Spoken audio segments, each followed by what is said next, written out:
சற்று முன் கிடைக்கப்பெற்ற மிக மிக முக்கியமான செய்தி ஒன்று வெளியாகி உள்ளது. அதிகாலையில் ஓபிஎஸ்ஸிற்கு தேடி வந்த நல்ல செய்தி ஏனென்றால் நேற்று ஓபிஎஸ் அவர்களும் டிடிவி தினகரனும் சந்தித்துள்ளனர்.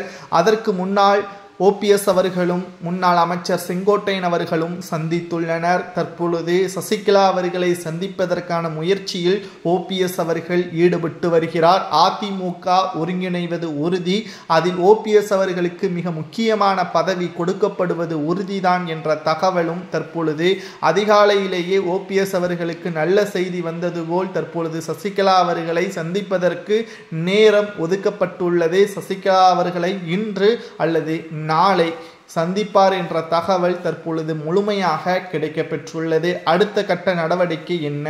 அதிமுகவின் தலைமை அலுவலகத்தில் தொண்டர்களுடன் போராட்டத்தை நடத்த ஒருங்கிணைந்த குழு ஏற்பாடுகள் செய்ய உள்ளதாகவும், இதில் எடப்பாடி பழனிசாமி அவர்கள் மனம் மாறினால் அதிமுகவில் எடப்பாடி பயணிப்பார், இல்லை என்றால் எடப்பாடி பழனிசாமி அவர்கள் அதிமுகவில் இருந்து முழுமையாக விலக்கப்படுவார். செயற்குழுவையும் பொதுக்குழுவையும் ஒன்றாக கூட்டி அனைத்து இந்திய அண்ணா திராவிட முன்னேற்ற கழகத்தின் எடப்பாடி பழனிசாமி அவர்கள் செய்த தவறுகளை சுட்டிக்காட்டி அதிமுகவின் விதிகளை மாற்றியதற்காகவும் அவரை பதவியில் இருந்தும் மாற்றுவதற்கு நிர்வாகிகளை முன்வருவார்கள் என்ற தகவலும் கிடைக்கப்பெற்றுள்ளது.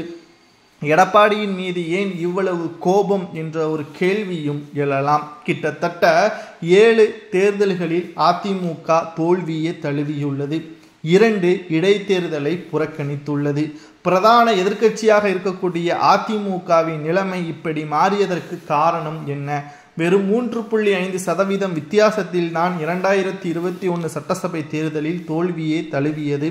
அதற்கு பிறகு நடந்த மக்களவை தேர்தலில் கிட்டத்தட்ட புதுச்சேரியுடன் சேர்த்து 40 தொகுதிகளில் 25 தொகுதிகளாவது கைப்பற்றியிருக்க வேண்டும். ஆனால் ஏன் கைப்பற்றவில்லை? 0, அதாவது ஒட்டுமொத்த தொகுதிகளிலும் தோல்வியே தான் தழுவியது. எடப்பாடியின் சரியான திட்டமிடுதல் இல்லாதது, ஒருங்கிணைப்பு இல்லாதது தான் காரணம்.